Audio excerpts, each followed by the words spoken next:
All right, what up, people? This is another episode of Fun and Truth in Black and White with Pat and Jay. Pat, it's August. It's hot. Baseball is hot. New York teams are hot. But first, let's recap on our launch party, man. This was pretty hot. Yeah, fitting for August, fitting for midsummer. Excuse me, I have to interrupt you. I forgot.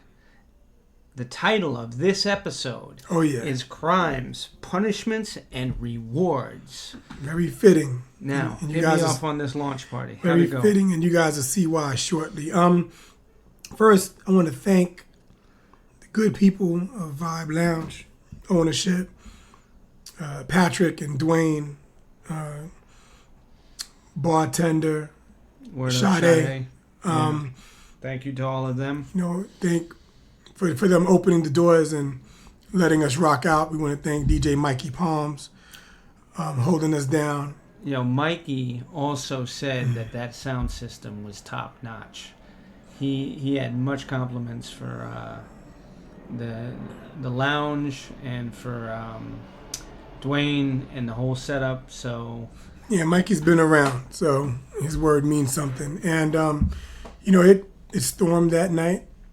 We're upstart, so people came out, and the crowd was, good, 90% women, and that's right. That's a good crowd. Yeah, I mean, they're going to come out in the rain weeknight, so I was happy. Now understand, when you're pulling women in the rain, that means something, Pat. Yeah, there's some significance there, but yeah, so let's talk about some highlights. I got called out by one guest. She called both of us out, dude. Yeah, she called us boys. And that was based on the Sex in Hollywood segment. And what's interesting about that is that several people after the podcast requested that at our next live event that we continue it because they really liked the idea and discussion of Sex in Hollywood and sex scenes, because apparently everybody has their favorite sex scene. This particular guest who called you out, again, we try to be anonymous on this show. She decided to volunteer herself because she had a very interesting question, but then went in a completely different direction based on her own question. Yeah, she felt it was over our heads, and nothing's over our heads. No. But yeah, she asked a question and we answered it, but she didn't like our answer and felt the need to correct us and say that based on her favorite sex scene, which the actors don't take their clothes off, she was basically saying, why does there need to be nudity in a sex scene? Well, I'm going to revisit that, Pat. I'm going to say the reason why there needs to be nudity in a sex scene is because that is what sells tickets to the average person. Based on exactly what you said so well, most people don't have the imagination and need the visual confirmation of what they want to see in their lives. Yeah, sex scenes for a lot of people are not romantic. They're not. Say that again. Sex scenes for a lot of people are not romantic. Rather, they're a thing of fantasy. Right. So the person viewing, I appreciate, first of all, the listeners are the best part of every podcast. The guests are the best part of any live podcast. Absolutely. And when they're contributing? Yes, I have a large appreciation for her input to our launch party.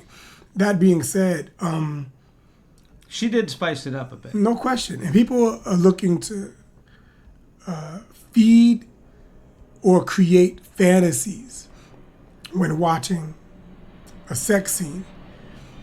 What she was talking about was a love scene, which is romantic. Right.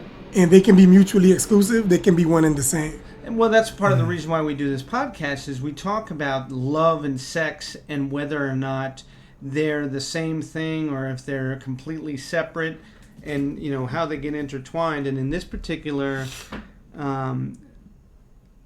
opportunity, I'm going to call it, our guest, the person who asked this question, really saw things in a very specific way based on her own feelings about what is necessary.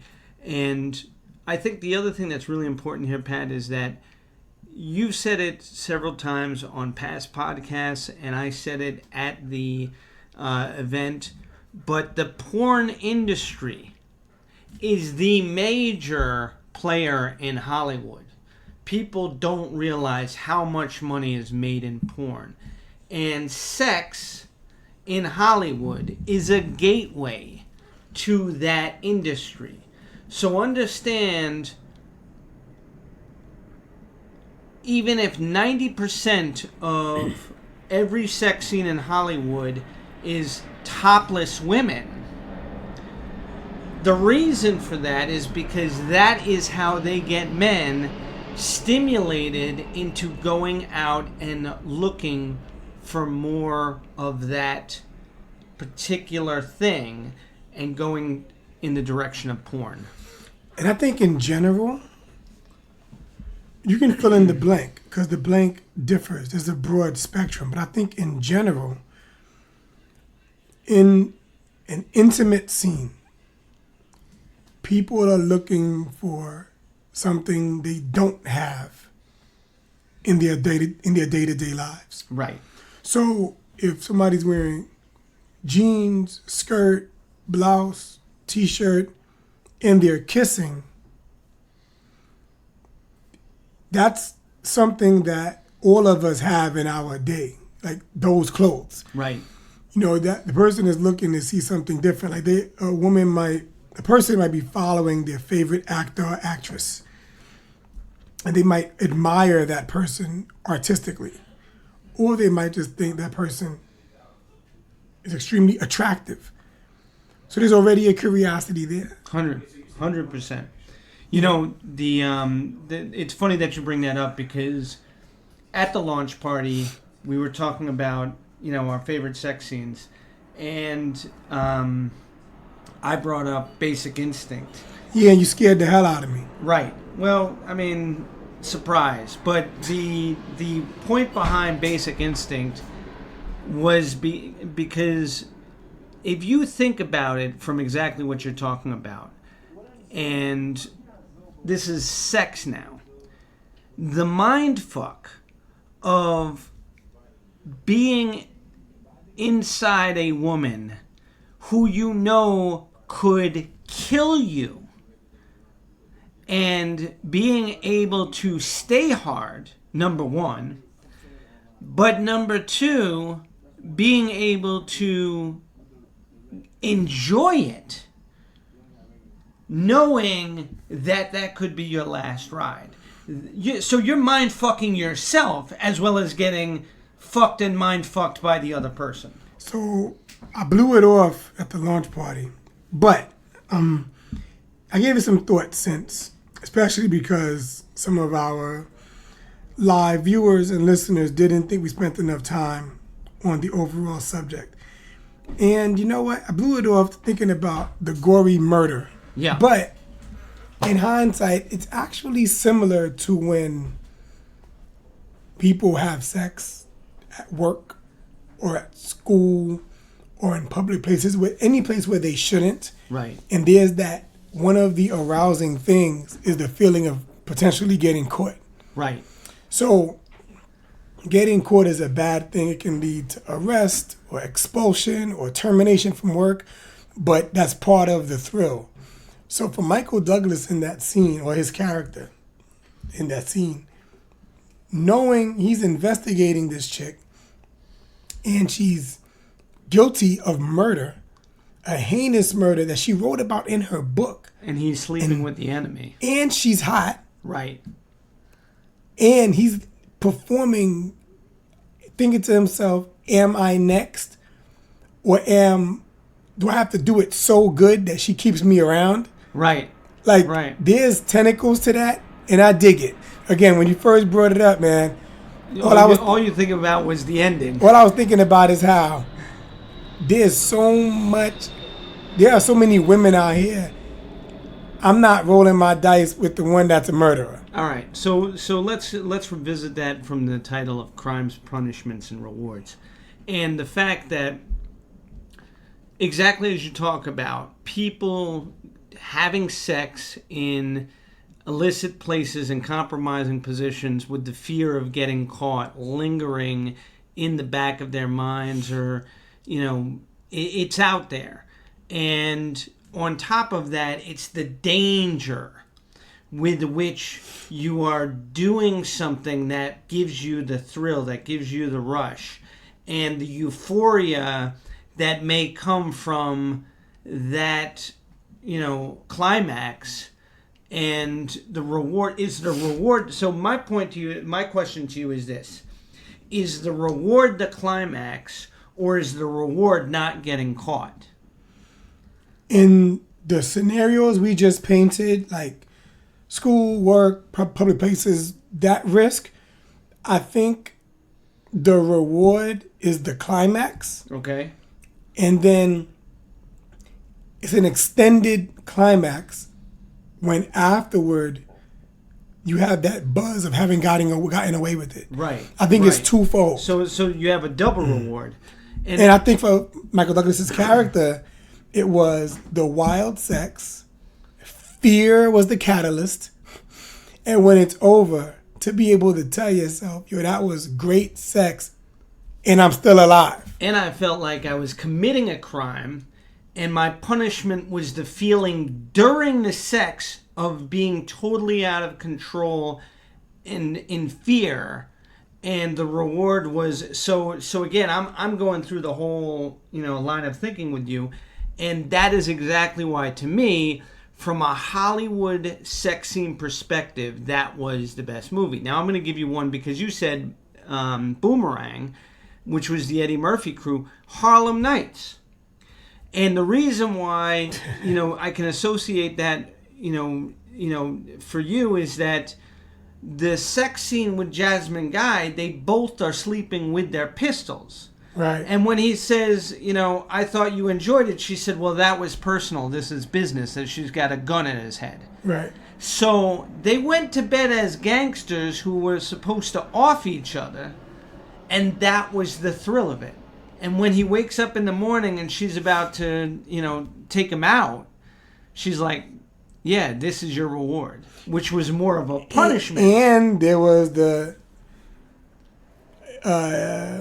sex scene that was insinuated where the cop slept with Layla Rashawn's character. Right. And he called home and was like, I'm never coming home.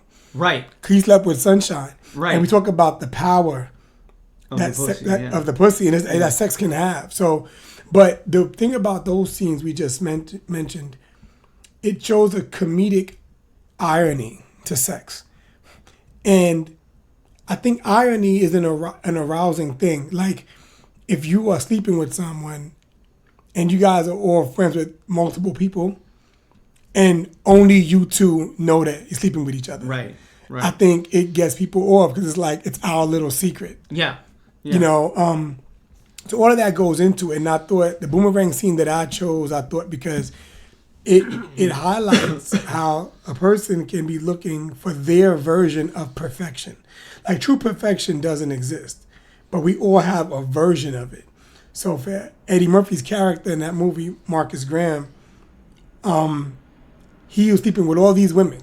Right. But he's trying to find one that had the combination of beauty, excellence, and head-to-toe beauty, that in his mind was perfect, and he hadn't found it yet. Right. Well, he was looking for a physical perfection, and obviously there's a toe fetish in there that could be explored as well from the standpoint of, what is it that, from a kink perspective, people need in order to turn them on and keep them motivated within a relationship. So for Eddie Murphy, again, it's funny because later on when he falls in love with Halle Berry, It's for everything not material or physical.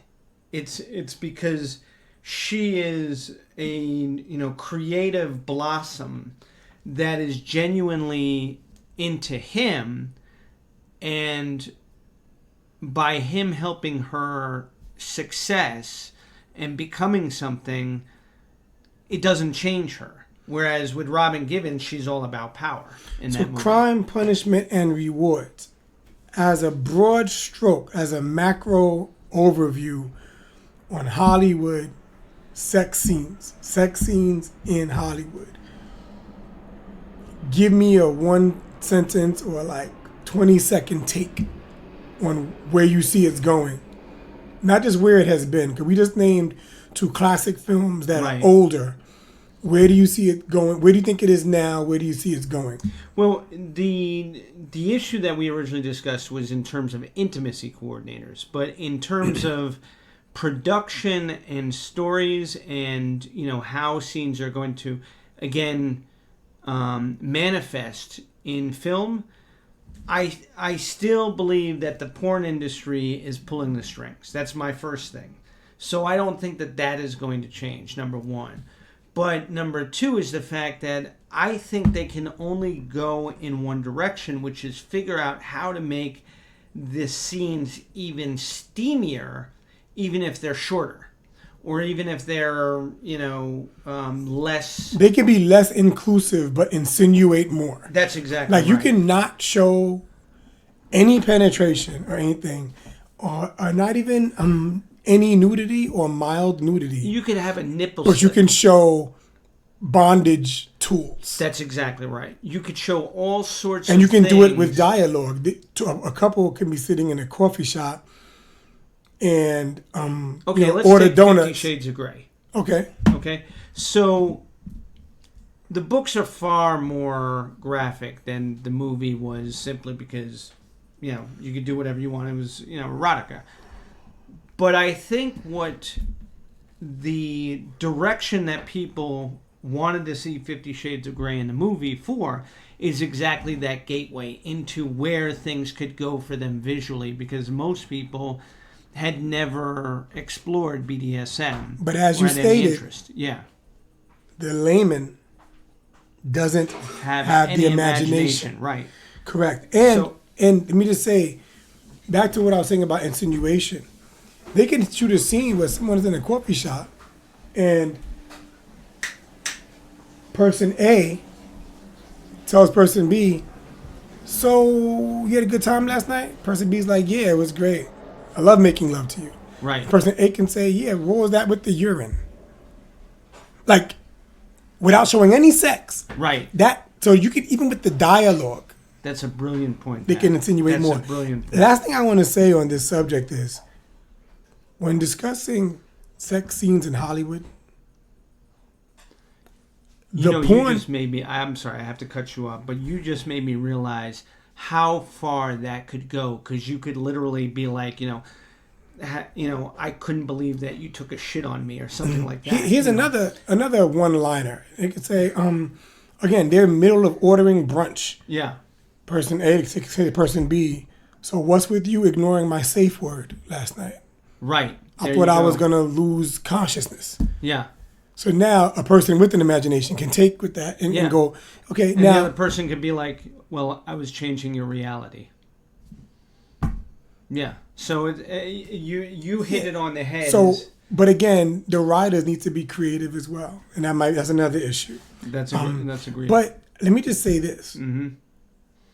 The porn industry has more influence over our sex lives than Hollywood sex scenes. Agreed. Hollywood sex scenes, or Hollywood in general, they may have an influence on how people approach relationships. Like chick flicks or what have you might have an influence on, like, what do you think dating should be? Right. Or stuff like that. But I think in the bedroom, the porn industry has more influence on the bedroom than I think Hollywood sex scenes do. I agree. You know, let's put it this way: if you are living in Utah right now, they probably would not only confirm that, but well, we're about to probably get a whole bunch of hate mail from Utah, but the point is well made. I think you know what? Let's take a break and let's come back. We've got there's been some big news in the last 24 hours, and we'll be back. All right, we're back. This is Fun and Truth in Black and White with Pat and Jay. And Pat, Jeffrey Epstein committed suicide over the weekend, or allegedly committed suicide. However, there are a number of people, including you and I, who question whether or not this was truly the case or it was an inside job. What do you think well, let me ask you this. Do you think this was justice served? Do you think this was somebody's reward? Or was this a punishment to the families who suffered at the hands of Jeffrey Epstein? So, just to get this semantic out of the way, somebody on this planet loves him. So, they're dealing with some grief. And that's never cool. Anybody who's ever lost anybody. From that perspective, I'm human every day, right?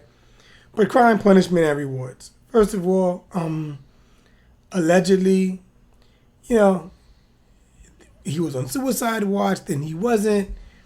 It's one of those situations where if you have a filthy piece of clothing, you can dress it up, you can sprinkle perfume, cologne on it. It still stinks. Put a flower on it. And in this whole situation, just stinks. So let's go through it all. Sex trafficking.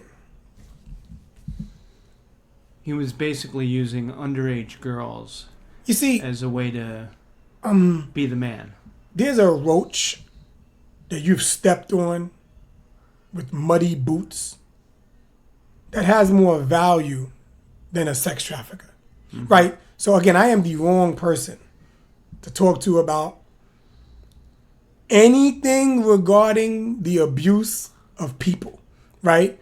So right there, like, there's vomit and there's like shit, and they rank higher than you, off the top, okay? Now,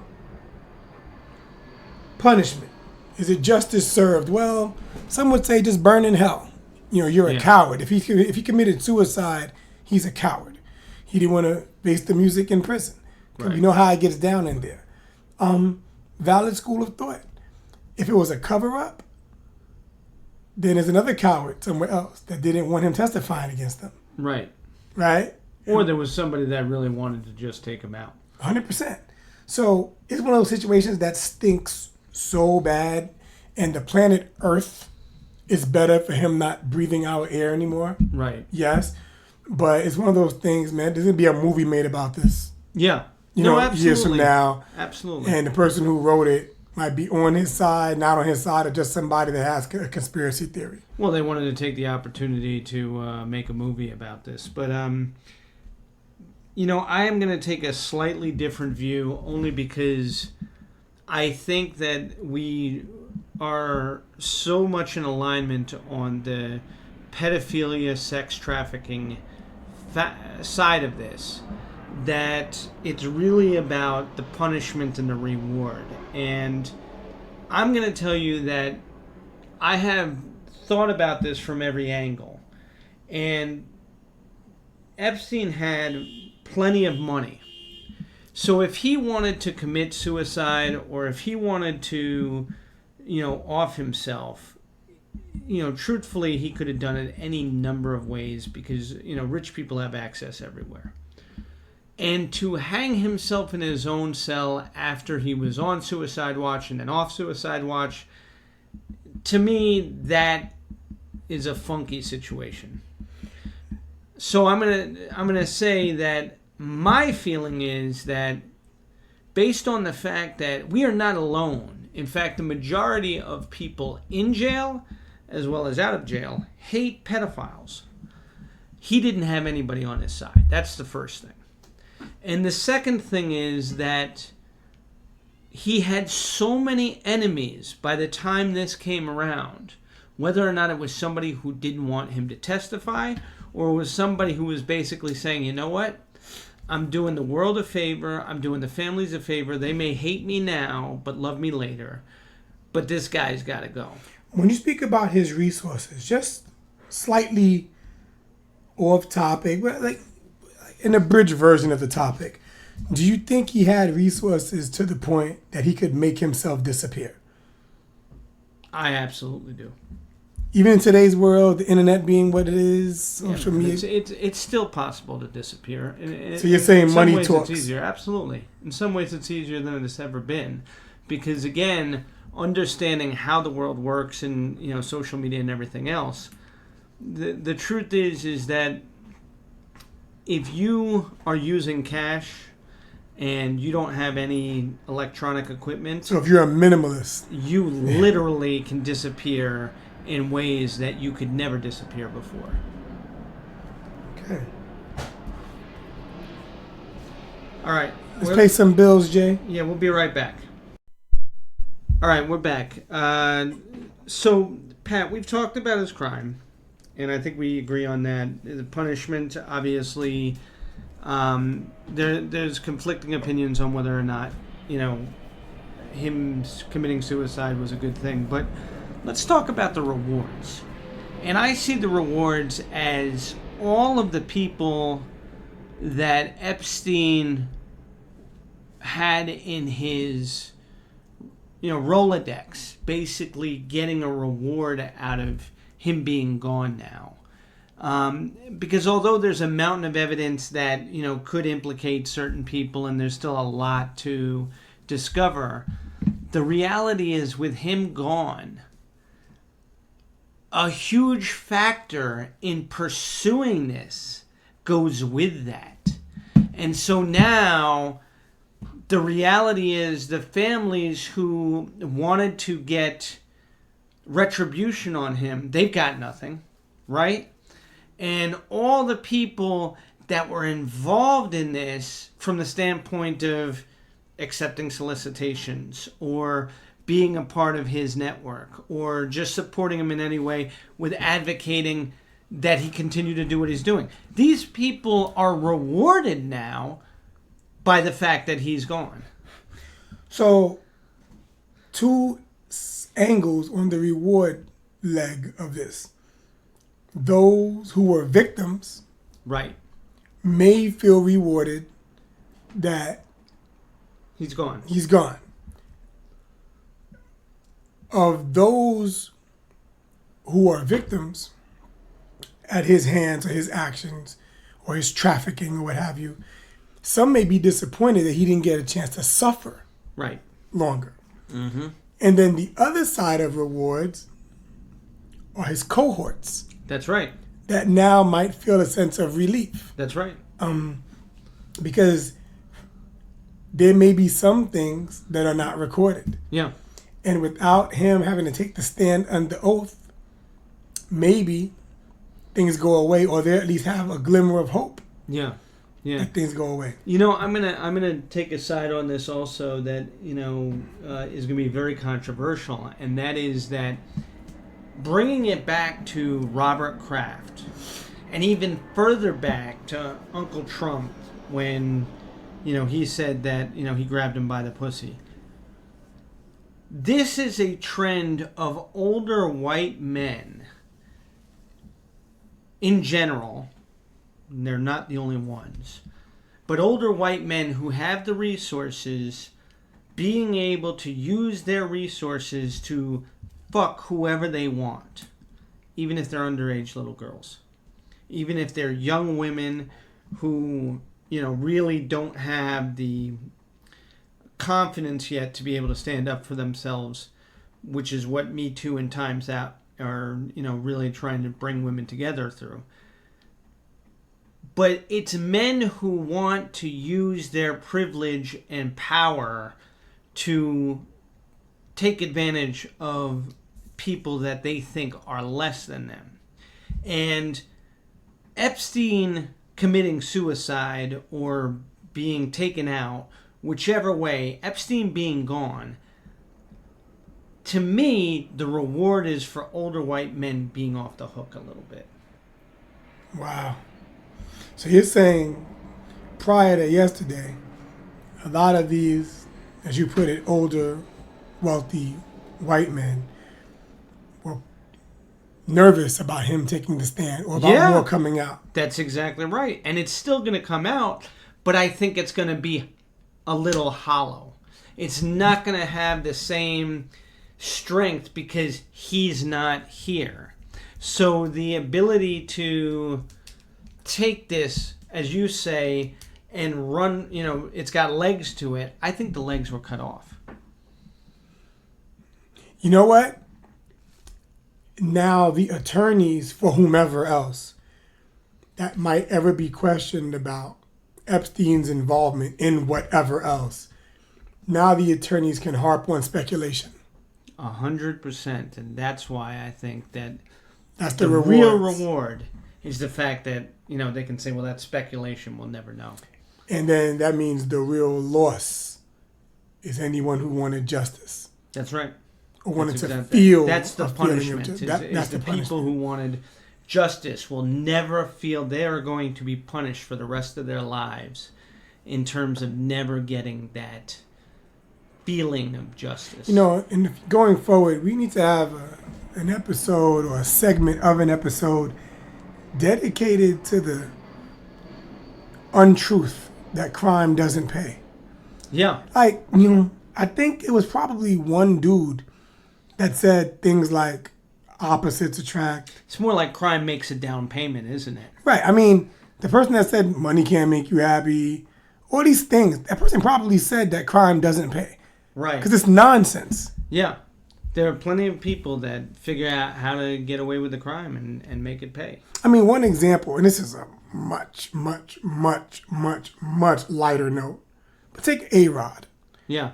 Who, in my opinion, is no criminal, okay? But he was, vilified for having taken steroids and lied about it. Yeah. That's the end of the world, right? I mean, I'm saying I love sports, and I have issue with competitive disadvantages and advantages. Right. But that aside, I don't have the energy for that conversation. Yeah.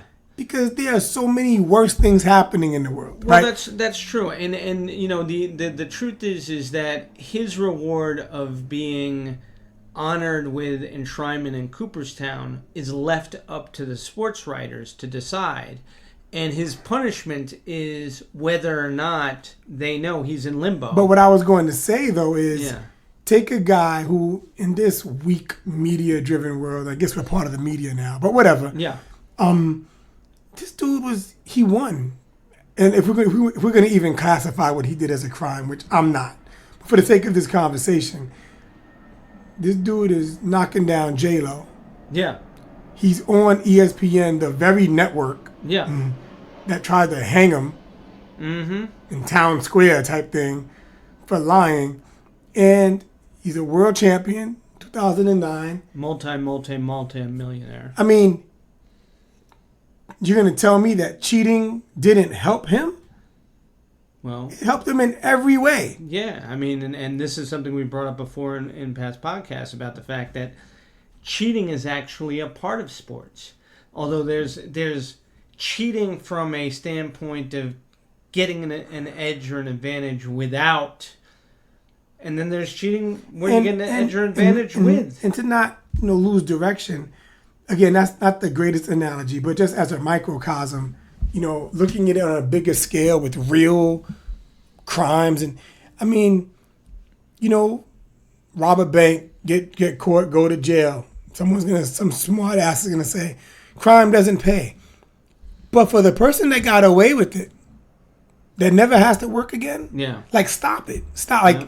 Let's get this. Yeah, Jay, all right, we're going to have a subject in the future about fake ass narratives.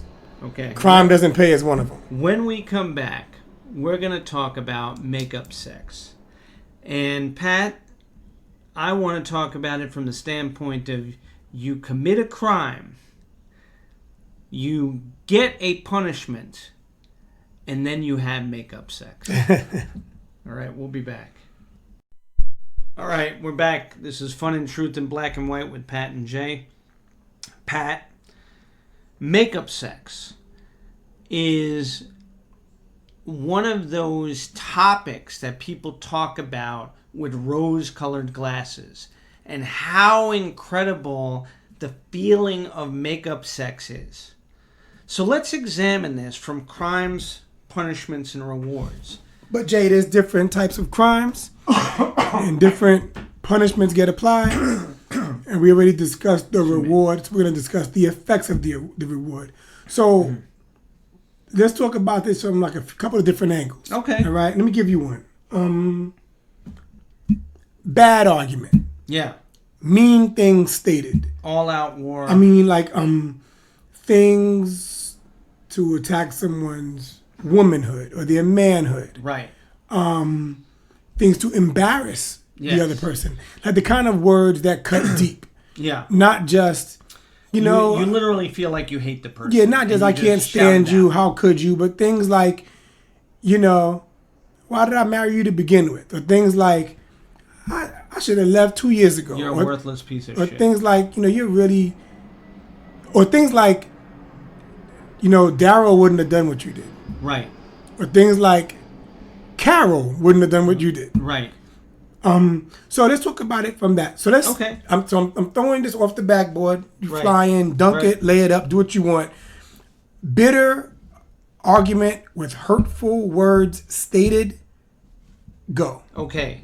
So the punishment is always the silence afterwards, and the anxiety that builds between the two people as they're separated in their own worlds with their own friends, talking about the other person as if they were the worst person in the world, and having their friends tell them, okay, you need to move on, you need to do this, you need to go out, you need to do all these things. And then they finally get back together. They have a conversation, and they wind up in the bedroom, and they bang it out. And it's better than ever. And suddenly they're back together. Is it the sex is the reward? Is it the back together is the reward? Or is it that they really have, during that punishment, taken the time to realize not only what they have, but where it could really go? So, a couple of questions. Sorry. Who breaks? Yeah. Like, the worst feeling, makeup sex or not, is feeling like you weren't wrong, and yet you're the one that caves. Right. Because very, very, very rarely do both parties come to the middle ground at the same time. Correct. All right? So who caves? And then what's the reward? If both parties took time to reflect on the situation and are better for it, the reward is not only the fantastic sex, the reward is we can be better going forward. Right. At least the feeling of that, the hope of that. Yeah. Because makeup sex, even very good makeup sex, cannot feel complete, because if you're in it and you know it's just physical, Yeah. and this person met the mean shit that they just said to you, in that moment, the sex is amazing. But the next morning on the train, or whenever you get a break in the action, and you're rethinking what that person said to you. Yeah. Because makeup sex can occur without that person providing clarity. Like without the person saying, you know, that thing I said yesterday, I was just trying to cut deep. I didn't mean that. Right. But if the person just fucks your brains out and never acknowledges what they said, some people might walk away interpreting the sex as an apology, interpreting the sex as clarity. You know, but others might actually need to hear it. I'm going to take it one step further for you, which is the fact that too often the physical act of sex is used to communicate what you're really feeling, when the reality is that that's only momentary. So people translate their feelings of love into the physical act of sex, and they get off on each other, and then afterwards there's kind of a hollowness, because the reality is, in terms of truly communicating to each other and discussing the things that they said and why they said them, and the fact that maybe they meant them. But that's not necessarily a bad thing, because the reason why they said them and the reason why they meant them was from the standpoint they wanted the other person to be aware of that observation and improve or change. Here's what I mean. People are terrified of change, even though they know they need it in order to be better. You cannot be successful, you cannot progress unless you are willing to change. So one of the challenges in terms of, makeup sex is, if that's the reward, where does it go from there? So you said you had 3 examples. We discussed the first one. Let's get into the second one. So there's levels to this, right? There's levels to everything, right? Like, no matter what we're talking about, athletics, whatever, there's levels. There's even levels to the degrees of crime, punishment, and reward during makeup sex. And the levels are predicated on the crime. We discussed an argument. Those happen even in a healthy relationship with some pace, even if not often, with some kind of pace. And that's like the first level, like the lowest level. Let's talk about cheating. Cheating, as I said in earlier podcasts months ago, and I'll say it again, is doing anything outside the relationship that goes outside of the rules of your relationship. The understanding. So there's going to be a jerk that emails me and says, me and my wife swinging, we don't get mad because no one's cheating, jerk, because you guys agree that's what you guys are going to do. Right. Cheating is anything outside of what is agreed upon or understood in your relationship. Correct. That's a given. Okay. So now. So cheating is a crime. Cheating is the crime. What's the punishment? Punishment is another one of those arguments. Okay. All right. Now the contents of the argument are more. And now. Is there a breakup period or is there a silence period? Well, I'm about to give you the bounce pass in stride. So person A cheats on person B, caught red-handed. Okay. There you go. All right. So red-handed cheating. Obviously, there is going to be a contentious argument. If the person who's caught is smart, they're not going to deny it.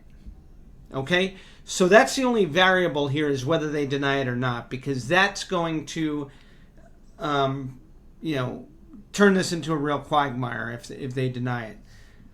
If they accept it and they say, all right, I was caught cheating, there's going to be a cool down period.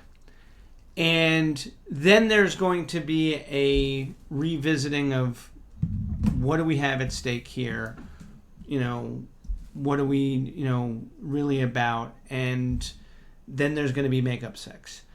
There actually may be makeup sex before that, because for some people, again, the cool down period is often interrupted by the fact that even though the cheating occurred, the person who has cheated somehow believes they can sleep with the person who they cheated on to make them feel better. And that often is a part of the whole communication. Let me give you some more levels. A person cheats on another person with a stranger. And it's just sex. Right. Drunk night, business trip, shouldn't have done it. It is my belief that relationship has a better chance of survival than if the person cheats on their mate with someone their mate knows. Right. Because people are stronger than you might think. People are even stronger than they think they are. But it's one thing to cheat.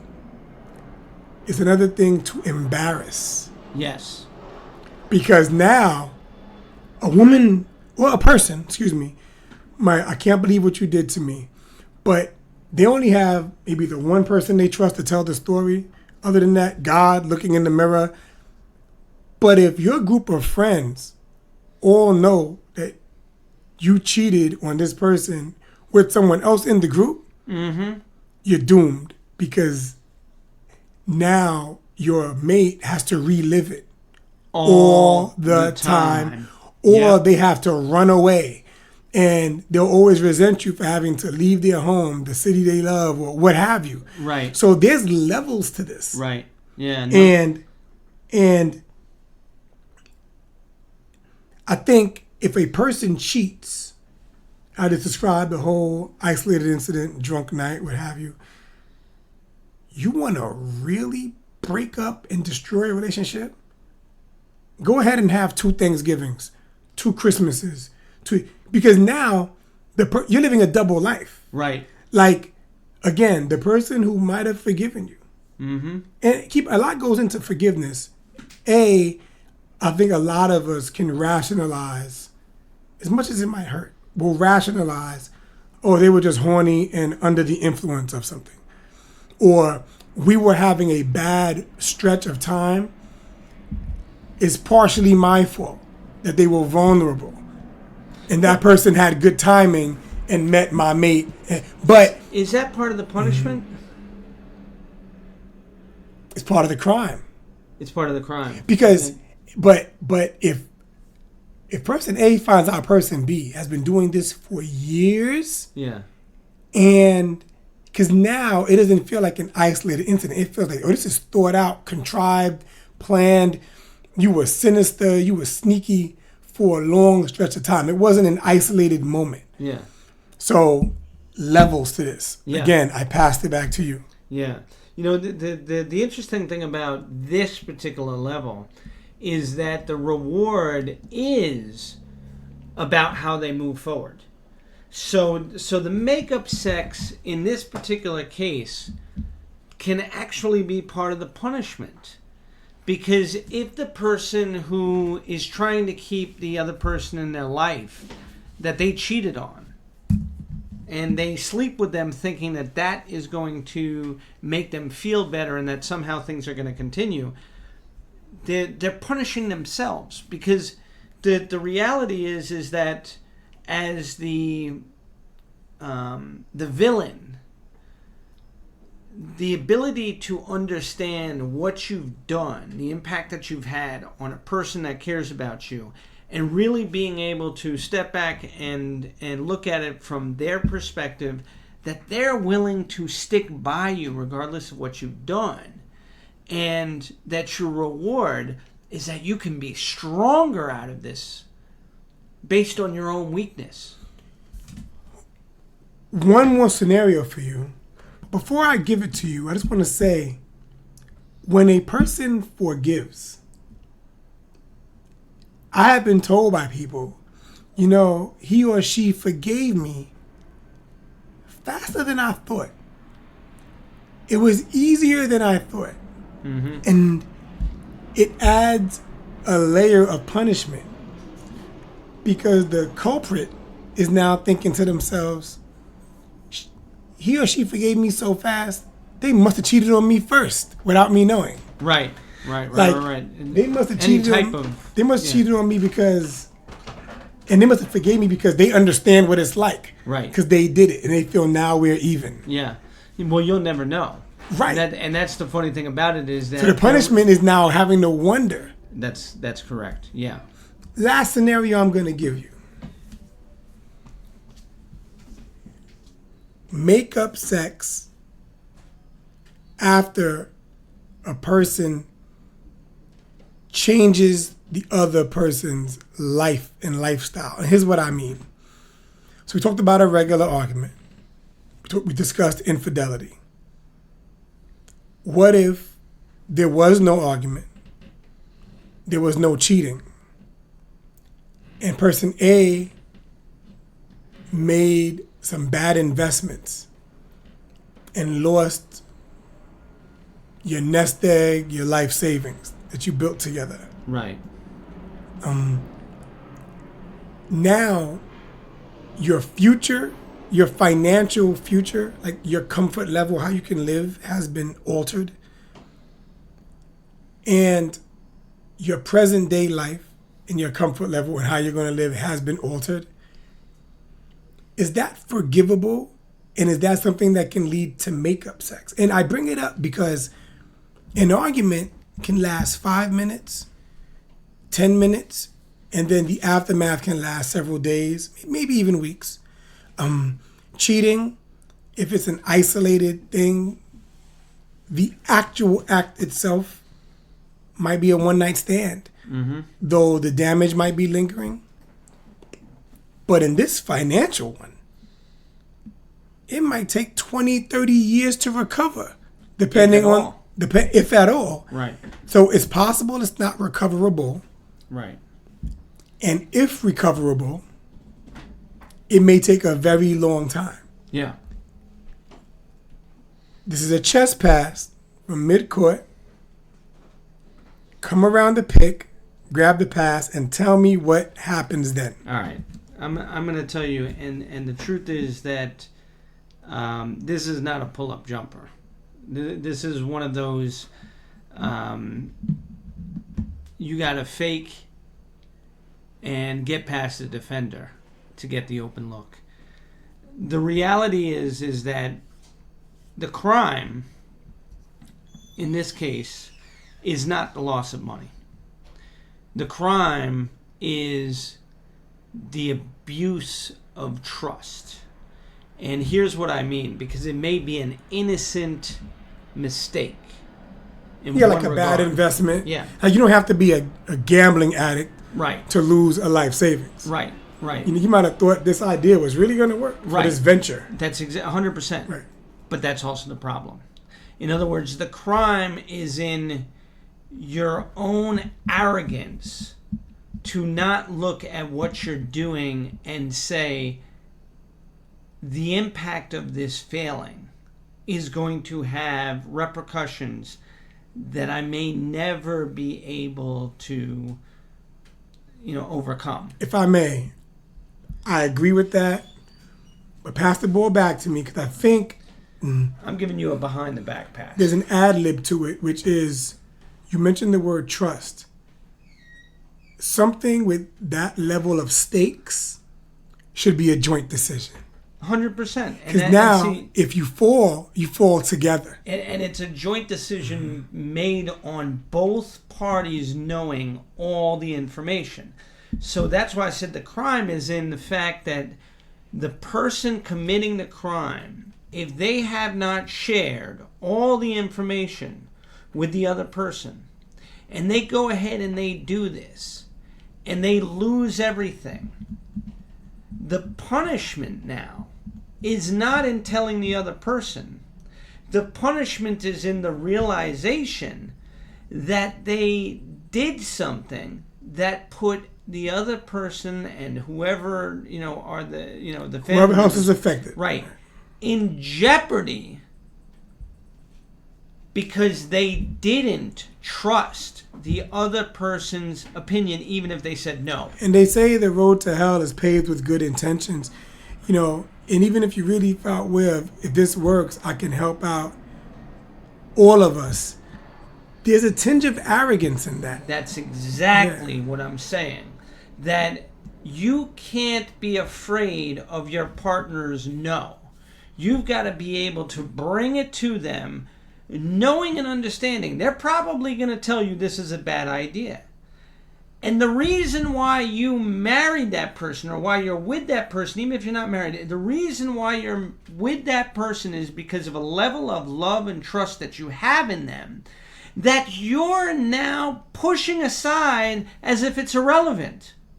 So the punishment is that realization. You didn't just fuck up. You fucked up. All right, let's go pay some bills. So hold on. So we didn't get to the rewards of this one. Oh, you know what? I'm getting ahead of myself. The difference in this one is where the rewards in the other two scenarios were based on, the potential future of the relationship, based on change.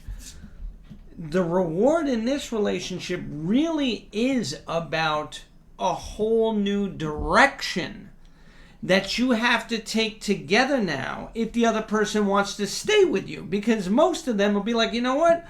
Fuck you and your stupid ass. Well, the reason why I want to go to break is because... But let's roll with this. No, it's my bad, because I wanted to really give this thought, because you talked about the reward, but can this one lead to makeup sex? Like, I was talking about it. It sounds so bad that of all the three scenarios, this is the one that kind of stumps me to where I don't know if it's reparable. I don't know if makeup sex happens because... See, that's the thing about it, is that is where, if it does happen, the impact of it, to me, that's going to be some heavy shit. That's going to be some incredible makeup sex. Because it's like, how do you fucking overcome this one?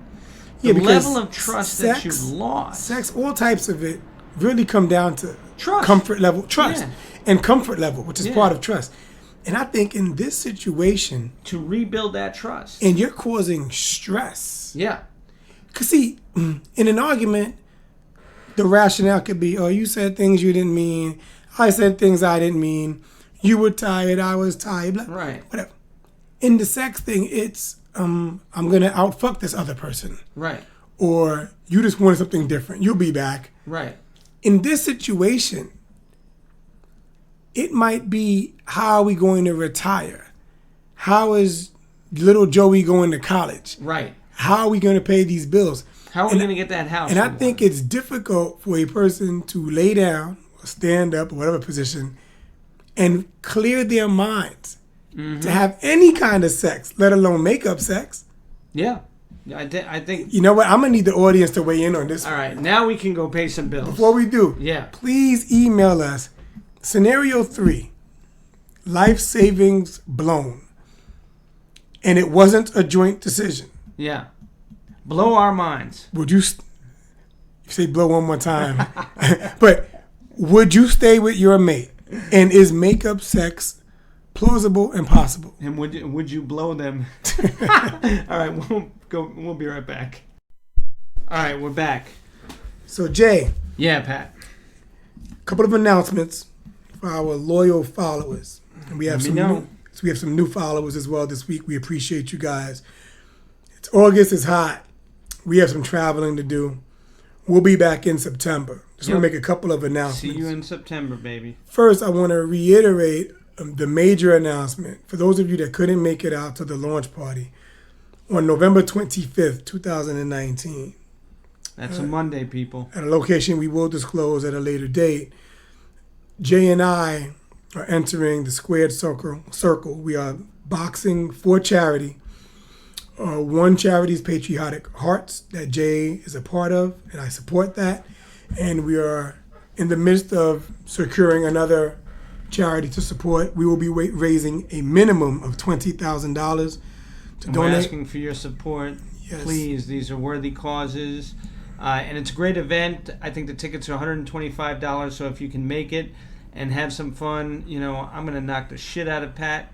But, that's just... There's someone named Patricia he knows, and he obviously is not opposed to hitting women because he's not knocking out any Pat on this show. But seriously, these, giving back and helping others is near and dear to both of our hearts. Yeah. Please come out and support. And truthfully, our goal in the ring is not to knock each other out, but to actually give a demonstration on really learning the sport of boxing and being able to raise money for people. And will it be competitive? Yeah, sure. Absolutely.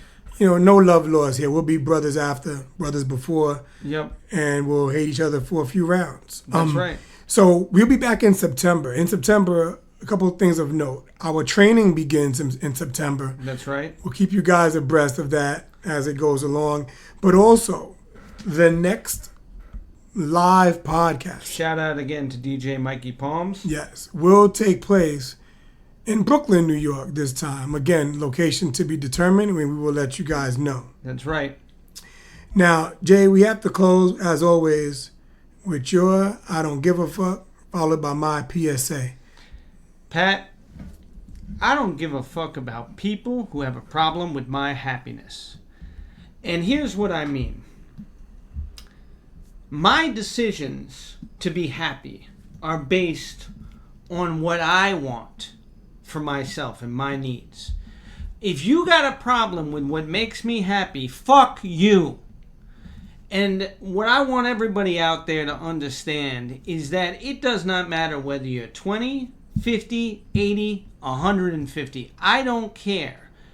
You do you. Figure out what makes you happy and understand something. If you're on the gram, if you're on Facebook, whatever your social media platform is, if you're posting shit to make yourself feel happy, if you're posting shit to make other people think you're happy, if you're posting shit to create content in hopes that people respect you, that people think that you're important, that you somehow are important for the shit that you post, you're getting it all wrong. So understand and understand well that my happiness is based on me. Your happiness should be about you. Stop doing this shit for everybody else and start doing you. To quote Jay-Z, I forget which album, I forget which song, but actually it was Blueprint, the first one, on Where's the Love. He said, what you eat don't make me shit. There you go. Mind your damn business. Do you be happy? I like that, Jay. My PSA for this week. Do not, under any circumstances, harass someone when they are not responsive. A buddy of mine gave me a call this week and told me that a friend of his, who I've met, at the firm where he's employed, was pushing up or sending advances to a colleague of theirs. This colleague was not interested, or in layman's terms, they weren't with it. I am all for, and I encourage someone to shoot their shot. The worst thing someone that you are interested can say is, I am not interested. You miss 100% of the shots you don't take. Right. I mean, there's worse things they can say. Things like, ill, why would I ever? You're not my type. You disgust me. If that person takes it there, they're not somebody you want to be with anyway. But if they are just not interested and they let you know one way or the other, whether respectfully, tastefully, aggressively, leave them alone. You know, like, it's one thing to try to wear someone down and make them see the good in you. And many a relationship has spawned from something that had no interest in the beginning. Mm-hmm. And then people maybe hung out together and then they begin to see a different side of the other party. But I'm talking about, you're sending texts, you're making calls, you're making gestures, advances that are not being reciprocated. You know, now you're going to make someone feel uncomfortable.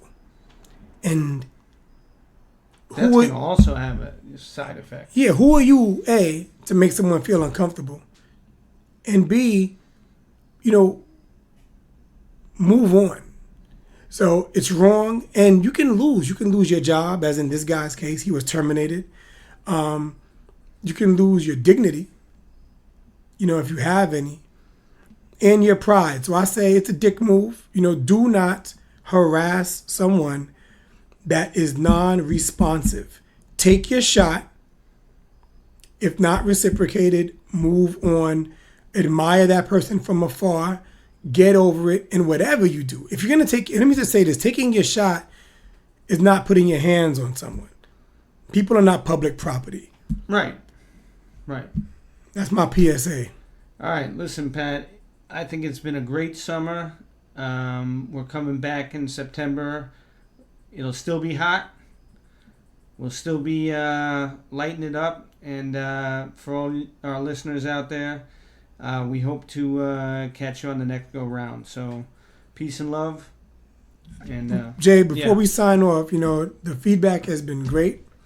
And if anyone loves our podcasts or likes them or feels we are improving, it's because of the listeners. We're getting a lot of great ideas. Yeah. From the listeners. So please keep them. And keep please, them coming. Fun and Truth at Fun and Truth at 11thHourProductions.com. That's the new email address. You can also comment on Fun and Truth in blackandwhite.podbean.com. When you hear the podcast, we have comment section. Like us, follow us. We love you guys. Enjoy the next 2 weeks without us. Peace and love.